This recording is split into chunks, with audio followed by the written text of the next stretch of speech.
Nasi hapa ni Mwangaza Asubuhi.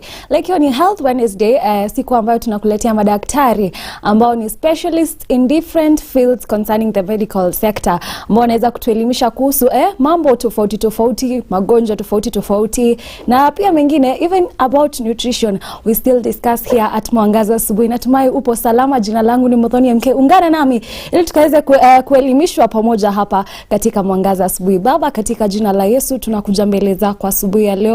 Tunakushukuru Bwana hata kwa kutupatanisha siku nyingine. Jehova, hatulichukuli kama jambo la kawaida, ila tunasema ni asanti, kwa maana ni kwa nguvu zako na uwezo wako ya kwamba tumepatana hapa mahali hapa. Jehova, tutakapoanza hiki kipindi asubuhi ya leo, Jehova, tunaomba ukaweze kutupa Roho wako Mtakatifu akaweze kutuongoza, na kila ambacho kitafanyika leo, Jehova, tunaomba kiweze kutendeka kulingana na mapenzi yako. Kwa mtazamaji anayetutazama aliye pale nyumbani, hata wanaojitayarisha kwenda kazini, Jehova, tunaomba ukaweze kuwaongoza, ukaweze kuwalinda hadi watakaporejea majioni, na ni katika jina la Yesu tumeomba na kuamini. Amen and amen and amen. Karibu sana tena mtazamaji hapa ndani ya Mwangaza Asubuhi. Jina langu ni MUTHONI MK. Natumai buheri ya afya tangu tulipoagana siku ya jana. Leo ni Health Wednesday. Na leo tutakuwa tukizungumzia first time moms. What mistakes do they do? What are they supposed to be doing? Yote tutakuwa tukizungumza hapa katika Mwangaza Asubuhi, na tunaye a lead nurse from JCK ambaye ako ndani ya nyumba, ambaye ataweza kutusaidia ili tuweze kuelimika zaidi kuhusu haya masuala ya first time moms. Kwa hivyo kama una swali lolote ama ujumbe wote ambao pia ungependa kuzungumza nami, ama ungependa kuuliza swali lolote, unaweza zungumza nami pale kwenye SMS line yetu ambayo ni 22914, na pale kwenye Facebook page yetu ambayo ni Mwangaza TV Kenya, na pia kwenye YouTube pia ni Mwangaza TV Kenya. We will be streaming live. Kwa hivyo usiogope kutuma swali lako ama jambo lolote pia ambalo ungependa nilisome. Ukilituma pale nitaweza kusoma na nitaweza pia kujibu lile swali lako. Karibu sana. Asante. Pia tumia mic. Pengine elezea mtazamaji kwanza, wewe ni nani? Are you a daktari? Mweleze mtazamaji pale nyumbani. Okay, good morning. I'm Christabell CHEPKEMOI. I'm a lead nurse at JCK Hospital. I am passionate in maternal and child health, and I'm here today to share tips on tips and self-care routines for mothers, new mothers, that will change their whole plan. Yeah. So kabla tuanze na kuzungumza kuhusu the mistakes, we need to know what we want, what first time moms are supposed to do. Pengine you can give us a brief of what are they supposed to do as first time moms. Okay. Well, they say motherhood is like jumping into a car without even knowing how to drive and start driving. So motherhood is quite very challenging, especially when it's the first time. Well, it's difficult in every stage. Hata mtoto wa pili, watatu, because they said babies are different and they come with different needs. So first time moms wanakuanga na a lot of challenges, especially when they don't have informations. So a first mom should breastfeed exclusively for 6 months. Mtoto anafaa kunyonya 6 months without any introduction of any solid food or water, because breast milk iko na kila kitu, iko na maji na iko na nutrients na antibodies za kuchunga mtoto. Alafu wanafaa kufanya self care. Unajua kuna wengine wakizaa ni hivyo, they no longer go to salon, they no longer do what they used to do kitambo. So wanasema even if you have a baby, you should create your own time kidogo. Una take a walk. If you loved going for a movie, acha mtoto kidogo, ask for help, mtu akukalie na mtoto kidogo, and you do that, because most of the time unapata mtu asipofanya hizo vitu ndo anaweza kupata depression. So mental health is very crucial during first time.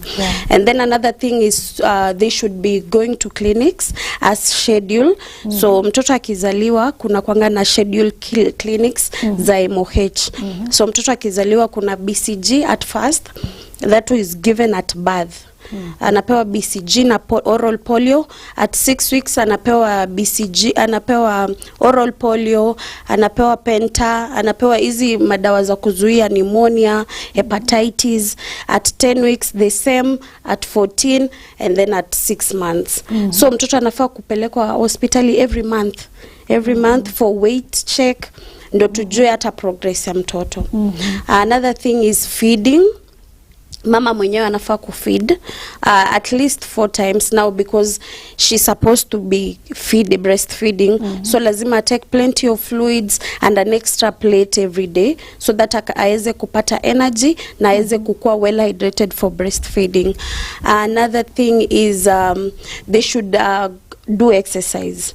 Juu pia the body needs to move around, not staying indoors, and not comparing babies. So utapata mama A akona mtoto akona 10 kgs at this month, na wewe wako ako hivi.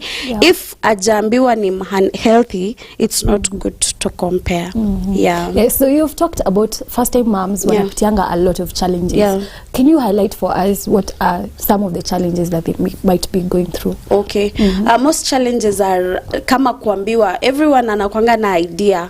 So utakutana na mtu akwambia umemvalisha sweta mingi, mwingine akwambia no, mtoe hata anasikia joto. So there's a lot of many advices and myths about motherhood. So zingine, it's good as a mother to trust your instincts. And when God already gave you the baby, God trusted you enough to know that you're going to raise this baby well. So it's good hata wewe ujue mtoto wako akilia hivi ni maziwa anataka, akilia hivi is it diaper imechafuka. So it's good for you to trust the baby, and even learning the baby, kujua at this time mtoto akilia anamaanisha nini. Another thing mostly ninaonanga challenge sana ni when they breastfeed, wanasahau burping. So burping builds air kwa tumbo. Unapata the baby amefeed vizuri, yes, they are full, but they are fussy throughout because there is a lot of gas trapped in their stomach. So it's good when they breastfeed, they burp the baby, and when they lay the baby down, they should lay the baby down left lateral. Mtoto alale na side, not na mgongo. Juu when they gag maziwa, waneza choke with it. And what about, umetuambia they should feed well, especially the mothers. Are there specific foods ama specific drinks zenye mama anafaa kukunywa ama kukula? Food rich in proteins, either animal proteins ama plant protein. That is good because it helps in building maziwa. Wanasema whatever you feed is what the baby will feed on. So you take plenty of those and plenty of water. Actually, water is the best. When you're well hydrated, even your milk supply iko sawa. Ndio. And what about exercises now? Exercises, well, kuna wale walikuwa napenda kwenda gym. Kuna wale they walk. So in exercise, it doesn't mean like now you've given birth, you start immediately. Kuna mothers who have given birth through CSs and normal delivery. In normal delivery, after 6 weeks, you're ready to bounce back to your exercises. But for CSs, it takes a little bit longer, but you can start with easy workouts like walking, climbing up and down the stairs before you're cleared out for gym exercises. Yeah. And does maybe the environment or family and friends trigger on how the first mom is going to treat the child or raise the kid? Yeah. Environment is very crucial, and that's why they say raising a kid takes a community. So when you get enough support from your friends and families, it's even get better. Because okay, well, newborns wanakwanga a little bit fussy at night. They've not known how to sleep throughout the night. When you get a community where mtoto si lazima kae na mama throughout, for ile inaitwa primary care for mother ni breastfeeding. So ukipata mtu una breastfeed, mwingine anakusaidia kubab, mwingine anasaidia mtoto kulala, you see it will be so easy for a mom to And you talked about you told us that a mom is supposed to breastfeed 6 months fluent bila ku introduce any kind of food. Like, what are the risks if this mom decides to introduce maybe food to this child, maybe akiwa 5 months ama before fikishe 6 months? So there is an immunity in breast milk. When the baby is born, they don't form their own immunity. They depend on their mother's immunity. So mama akinyonyesha for 6 months, they will have built a good immunity, mtoto hata kwa anapata ugonjwa. Because they already have an immunity from their mother. So after 6 months, that's when the baby will start building their own immunity. So if you introduce or break the breastfeeding in between, you will already, okay, well, all babies are prone to immunities, but now how they fight it is different. Kuna different ya ule mwenye ananyonya na kuna ule mwenye hanyonyi. Ule mwenye hanyonyi, they'll get prone to getting sick easily because they don't fight it as atuko. Alafu awa wenye wako na breast milk wako way better, not that they can't get sick. So kuna antibodies while breastfeeding, and then it's enough and sufficient because unaona breast milk ni warm at that time. There's no need to sijui kukimbia kwa sufuria. It's readily made. So we advise they take up to 6 months exclusively, and then after that now they'll start introducing weaning pole pole. And hapo kwa weaning sasa, what foods should I as a first time mom, ni chakula gani nafaa kuanza nayo kumpa huyu mtoto sasa? Well, mtoto anafaa kuanzishiwa food is soft food. So you can start with maybe smash bananas, kidogo kidogo, you potatoes with a lot of soup and not boiled, because they need all the things. So kama wewe unakaanga food yako, them pia wao yao inafaa kukaangwa and then mashed, ndio aweze kupata all the nutrients in the food. We get at times you see now between that 0 to 6 months the babies tend to sleep a lot. How does that help the baby? Okay, well, sleeping is good, but isipite 3 hours. So the baby should be feeding at least every 3 hours once. Kuna wale ambao wana feed more than that, it's not bad, but at the same time some babies tend to soothe themselves with the breast. So utapata amenyonya ameshiba, yes, but now maybe they are fussy because the diaper is dirty. Wewe unaona analia, ushamwatach kwa breast milk. Ushaona maybe they are not even feeling well, they are not comfortable, they are overdressed, you're attaching them to breast milk. Mtoto hawezi kata hata nyonya tu, but it's good to know the cues. Unajua mtoto amefeed 10 minutes ago, what could be an issue? So you check the diaper, you check if they are well, wako na heat a lot. Even you hata ukipewa nguo mingi, you'll be so uncomfortable. Now hapo awali you told us about myths and misconceptions concerning how first mom should treat their kids. Maybe you can give us a highlight of that. Okay, wengine wanasema babies hawafai kuongeleshwa. And okay, babies, they need to be talked to. They say even immediately you conceive, you always talk to your baby. They hear you, because that is the first, hearing is the first sensory to form. So the baby will hear you, and even it will help them in sensory, like hearing, talking. So it's good to talk to your kids. Usiwanyamazie tu. You just talk to them, play with them, give them eye contact, and do skin to skin. Skin to skin enables you to bond with the baby well. Wow, that's really nice. And now you find there's a first time mom, you don't have friends, maybe family, they are not close, maybe where you're living you're just alone. Should we rely on social media to guide us on how we are supposed to take care of our children? Okay. Say social media is like a market, where if you want a banana, you'll get a banana there. So any information you want to get in social media, you will get, but not all of them are approved. So while you're coming to the clinics, or if there is an hospital next to you, and you've seen something which is maybe not normal to you, it's good to ask the doctors or nurses around you instead of relying to the social media. Well, kuna zile information about ambayo ni very correct, na zingine ambayo ziko very misleading. Now let's now look at the mistakes that most first time moms do. What are they now? Mistakes are like ignoring your baby. Kuna wale sasa, well, if your mental health is not well, utapata mtu amefungia mtoto, ameenda nje siku mbili, amemwacha. And we've said even hiyo part ya feeding, introducing formula or solid food early, that is a mistake. Another mistake is ignoring yourself. Like I said, not doing what you love doing. Another thing is avoiding going to clinics and taking the misconception that zile vaccine mtoto anapewa, they are not right. Those vaccines are well researched na they are well for babies. So it's good mtoto aende apate as scheduled with the MOH. No, you told us that we should create a balance between yourself and your baby. Maybe I have a baby who cries a lot. I don't have a nanny at home. Now, how am I going to go about that? Cries a lot.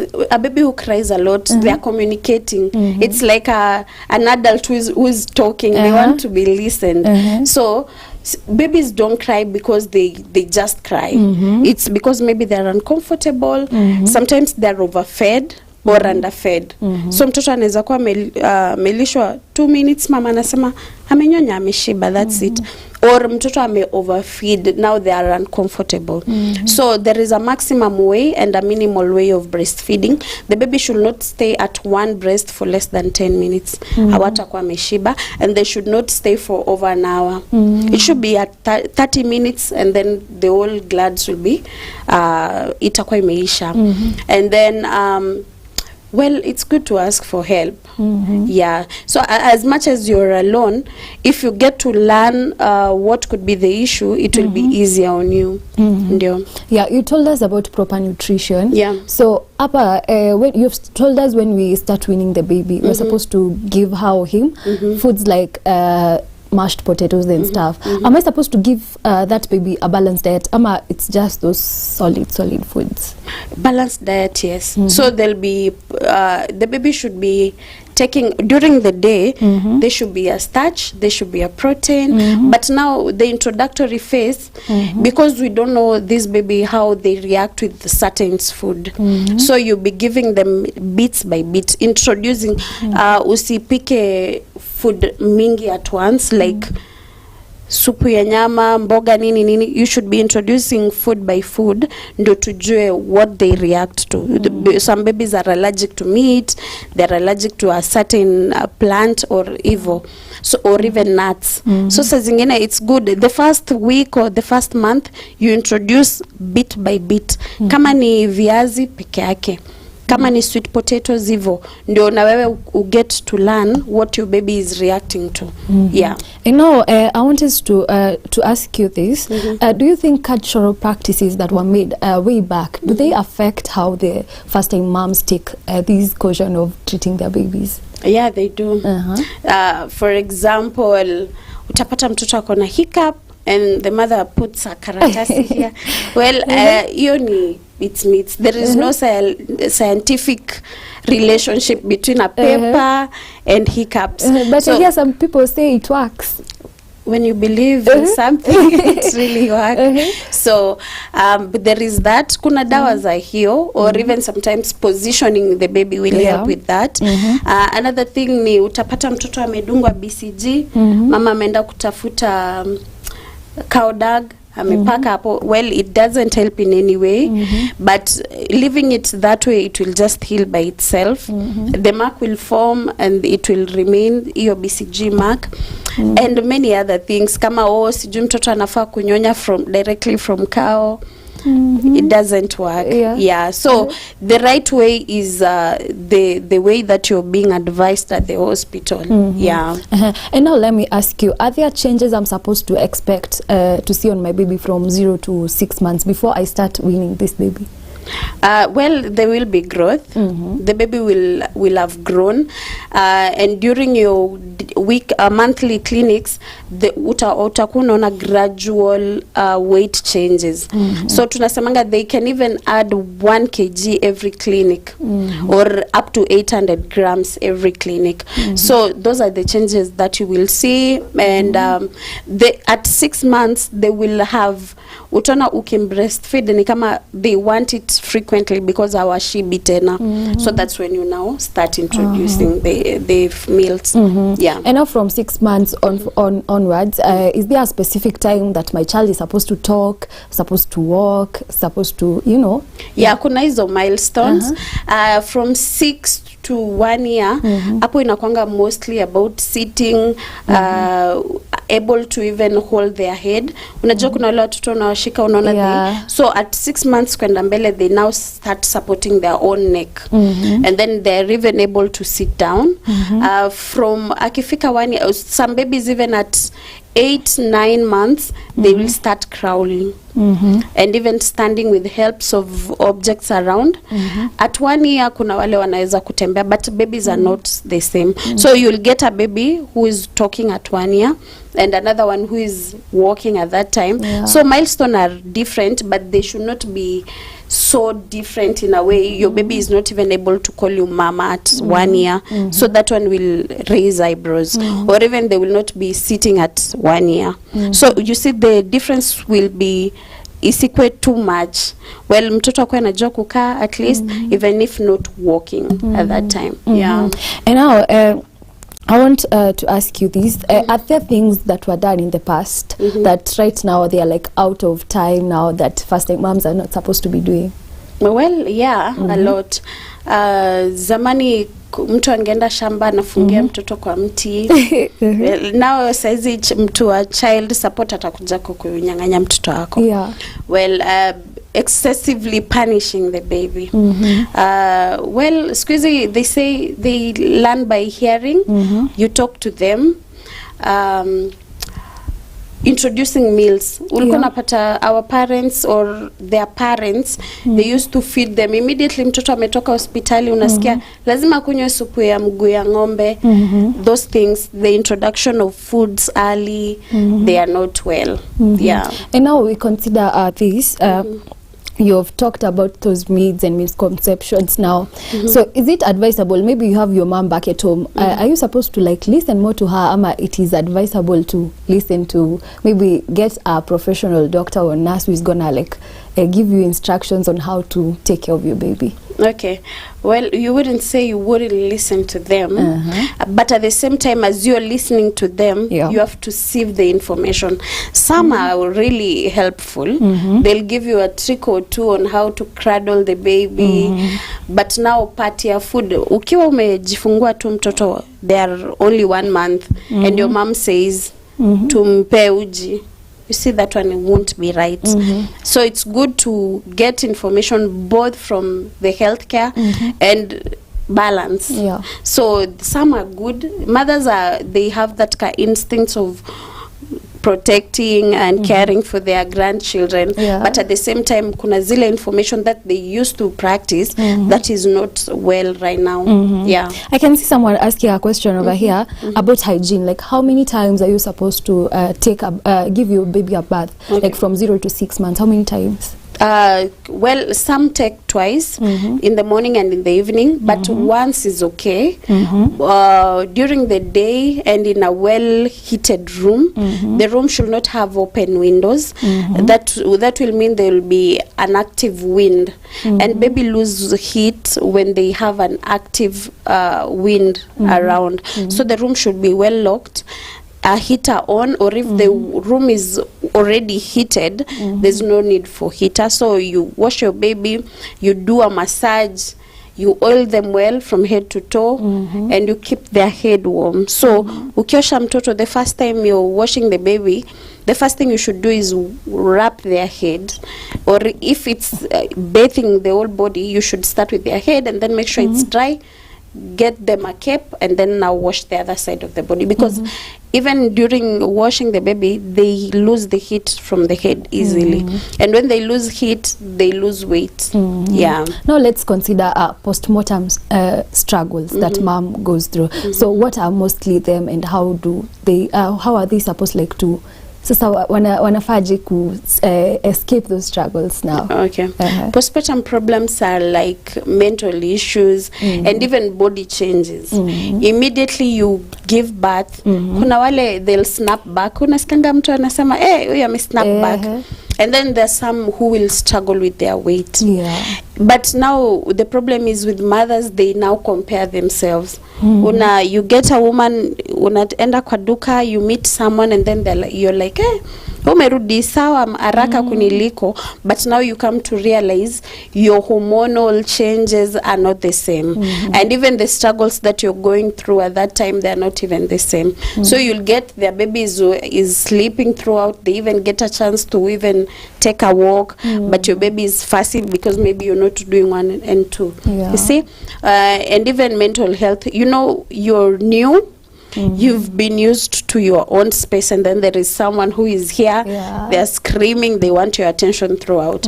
So there are some patients who get opportunity to go through LAME's classes, so this they get an advantage to know what to expect, so motherhood doesn't slap them hard, unlike those who don't do the classes. So it's good sometimes to even embrace the services that are provided. I know of organizations like Tenderness Care, they do LAME's classes, they take care of you. Well, you asked about maybe you're alone, and you don't have someone to help. There is that organization that you can call for a nurse to come in for you. They can help you cradle the baby, clean the baby, or even stay with your baby throughout the night as you rest. And I'm seeing someone else asking here, does posting my baby online affect how she or he's gonna grow? Well, no, it's not scientifically proven. Because some post their baby from day zero, and they grow well. Others hide their baby, and then you hear, oh, my baby is autistic, or even they have cerebral palsy. There is no correlation between that. And I have another question. Is it right to over-celebrate your child? We see people doing the gender the whatever reveals, the first birthdays, whatever. Does it help the child's growth? Yeah, celebrate your wins. Yeah, go big. Go big or go home. Well, about celebrating the babies, it's even good for you as a parent to even know, well, you see, you've taken care of a baby for a whole year. You've made it. So as you are celebrating the baby, you'll now realize, oh, this is a big milestone that we've so not all people are able to throw that lavish party, but it's good to celebrate. It's good for the baby and even to you.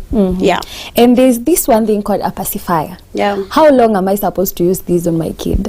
Like I said a while ago, that not all babies cry because they are hungry.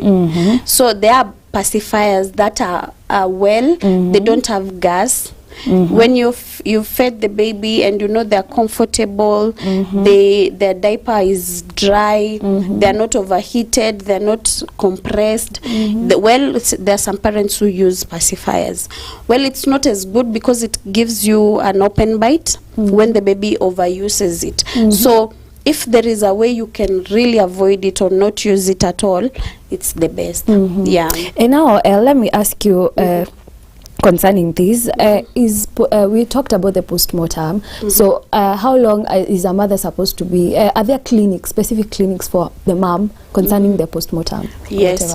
During postmortem, when you come to your clinic, or let's say immediately after you've given birth, for the normal deliveries, we see you after a week. During that week, now during delivery, there are a lot of things that can happen. You can get an episiotomy. Episiotomy is an extra open airway, not airway. You get to be cut a little bit to aid the baby coming out. So during that, you get to be stitched. And you have, when you go home, you have to do sitz baths. That is sitting on saline water for 3 times during the day. So when you give you that TCA or during your clinics, we get to check if the sutures are well. And if we want to check if your uterus has come back to the normal size, we want to check if your breast milk is sufficient. All those things we are going to check during the clinics. And is there a specific routine I'm supposed to follow when it comes to my child? Like, from the morning till evening? Is there a specific routine? Ama, it's according to how the baby is going to react. Well, it's about parenting now. That's when I say you'll get to follow your cues. So there are some babies who sleep in, they wake up at 10, and maybe another mother will tell you the baby woke up at 6. You see, there is no like schedule for you to follow, but now it gets for you to know how your baby wakes up, and you can even well, for me as a mother, because you'll get to learn your baby, you'll get to even know when they take naps.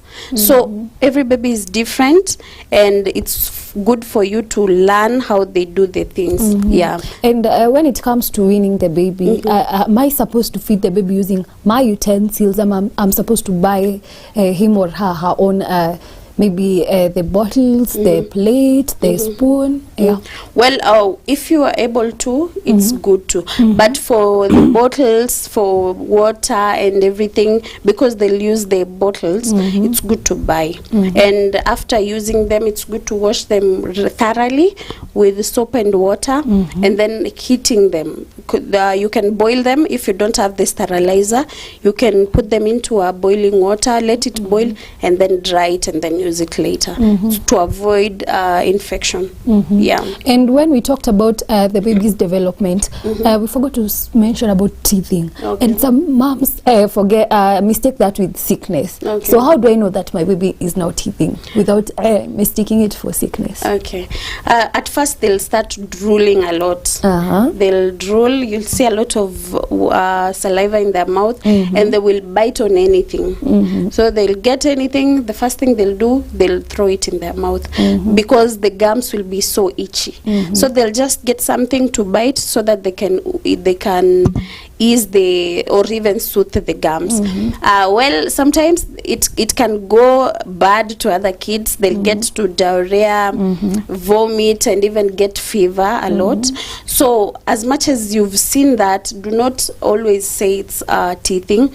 And even if it's teething, it's good to come to the hospital for us to advise you what you can do. There are some medication that can soothe the gums, and if the baby has had a lot of episodes of diarrhea and even vomiting, we can have a supplement or even do something to help them with stopping the same. Yeah. And concerning the milestones that the baby takes, maybe my baby will walk late, talk late. Are there maybe some mistakes that the mom has done that contributes to that? No, about milestone, it's purely about the baby, but feeding too initiates or enhances the growth.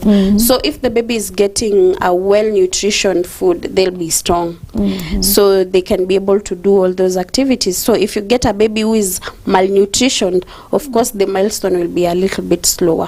So if your baby is if you've started weaning and the baby is getting all the nutrients that he's supposed to, the calcium, all the potassium and everything, they'll be able to do the milestones as per age. Yeah. And we get moms who tend to, let me say beat, because sometimes it's not like disciplining their kids.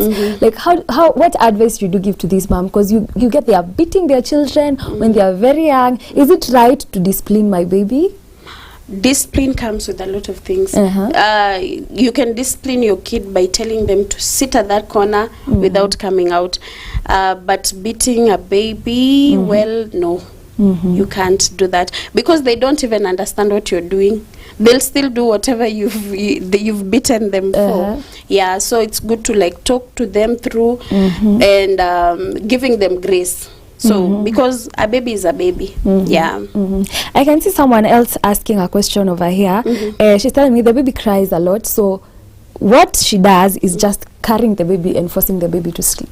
Is there anything else that she might do concerning that? Yeah, she might check on feeding. Is the baby comfortable with the clothes they are in? Because, like we said, crying is a way of baby communicating and discomfort. Sometimes they even just want the care of the mother. So if the baby feels a little bit neglected, they really want attention, those people.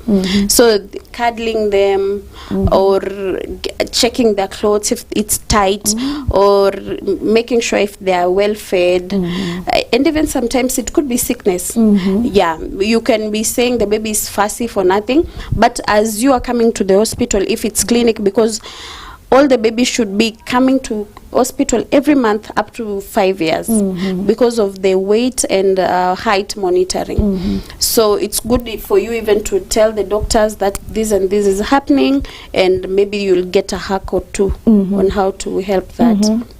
And we have these moms who over rely so much on their nannies to do whatever. Maybe the baby's crying, the nanny. The baby's hungry, the nanny. What advice would you give to such moms now? Mom is a primary care, but at the same time as you are a primary caregiver, well, you'll need help, but not to over rely. This baby needs you, because, well, God gave it to you, so you need to like help as much as you'll need help. Well, we can say there are some mothers who are prone to mental illness and they know their triggers. So if they're in a place and the babies do not know boundaries, they'll just climb you, go down, and maybe you know you're not well in your mind. So it's good to get help, but not overly depend on other people. Yeah. There's another question over here asking, should I be strict when I have visitors and my child is so young? Is it right to like give them the baby, or I'm supposed to be so strict? Not so strict, but have the do's and don'ts. Like your visitor should not kiss your baby on the mouth, or your visitor should not just come in and start touching your baby without washing their hands.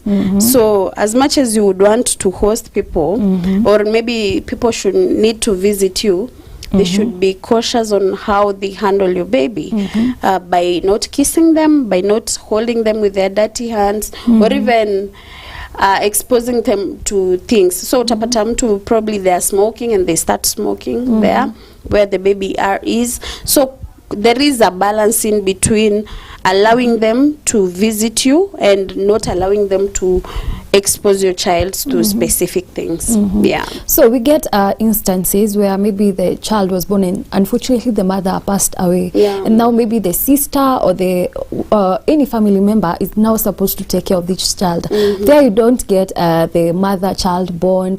There's no breastfeeding. So how am I supposed to take care of that kid? Well, love is the first care that the baby will need, and you can't buy love. Love is a natural form of expression.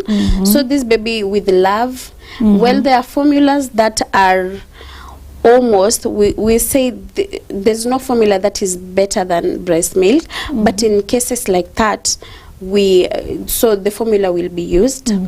And bonding, well, skin to skin doesn't have to be a mom and a child.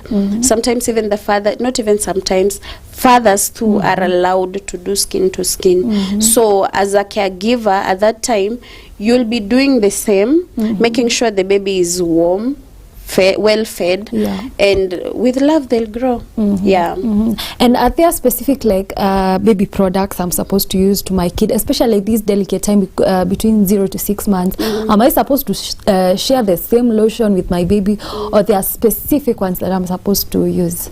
Not specific, but baby products.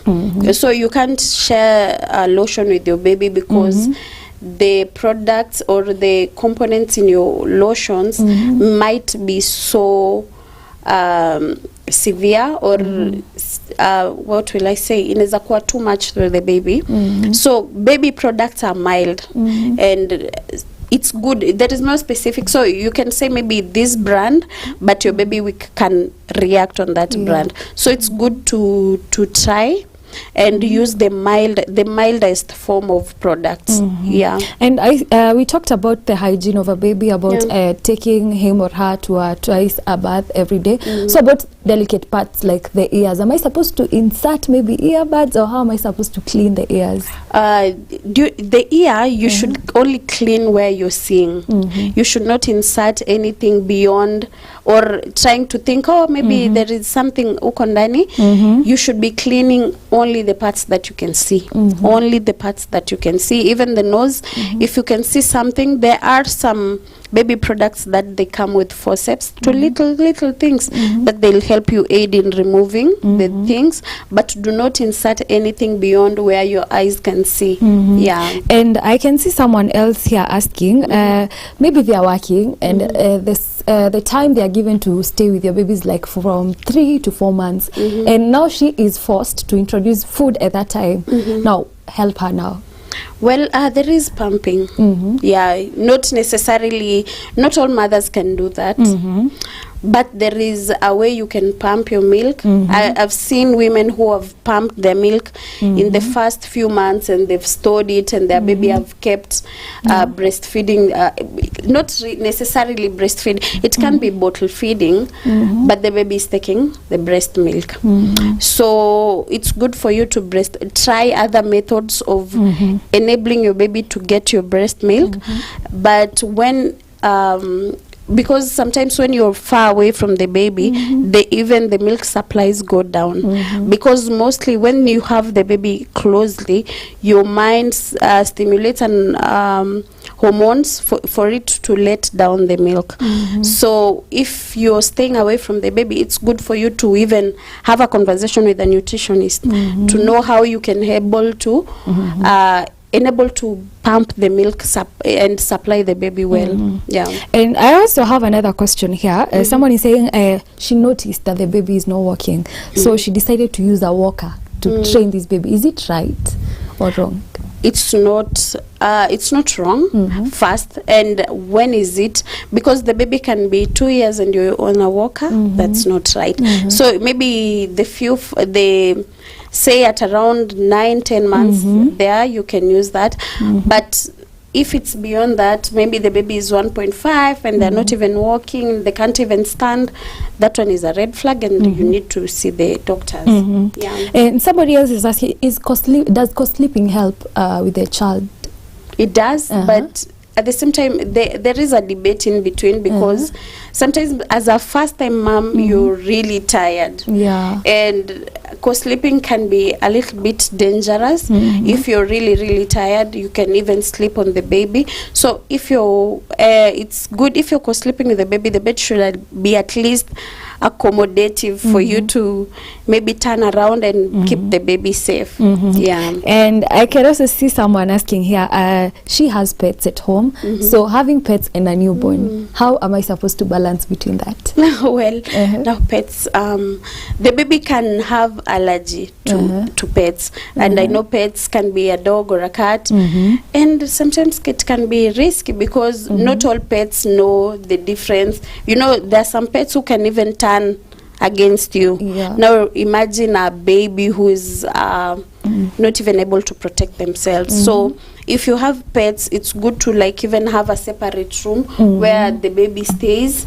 And if you are introducing the pet to the baby, I don't know how that balance can be, but you should be careful because of the harm and even introduction of the fur that can cause very serious upper respiratory problems.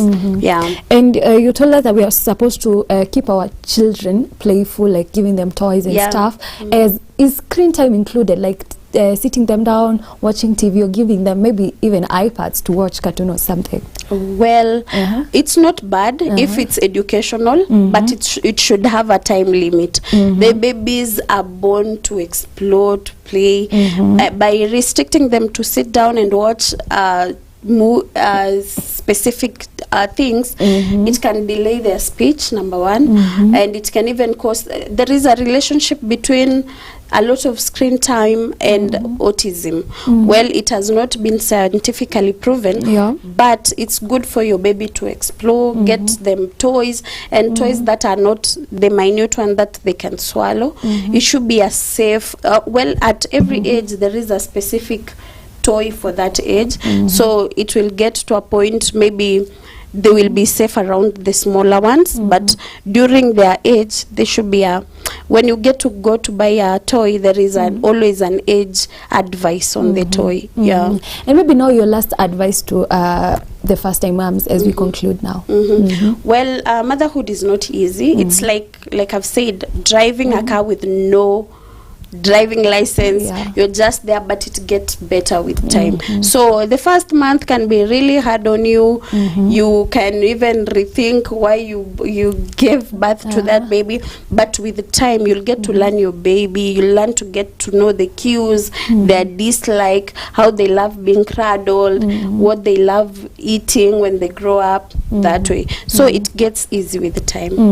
Thank you sana daktari. Asante. Shukran sana pia kwako mtazamaji, natumai sasa umeweza kuelewa mengi yanayohusiana na first time moms, and kama wewe you're a first time mom pale nyumbani, natumai sasa you know the do's and the don'ts that you're supposed to be taking care of when it comes to your baby. Na natumai pia umeweza kuelimika. Tunachukua mapumziko mafupi, lakini usiende mbali kwa maana narejea na neno la siku ya leo.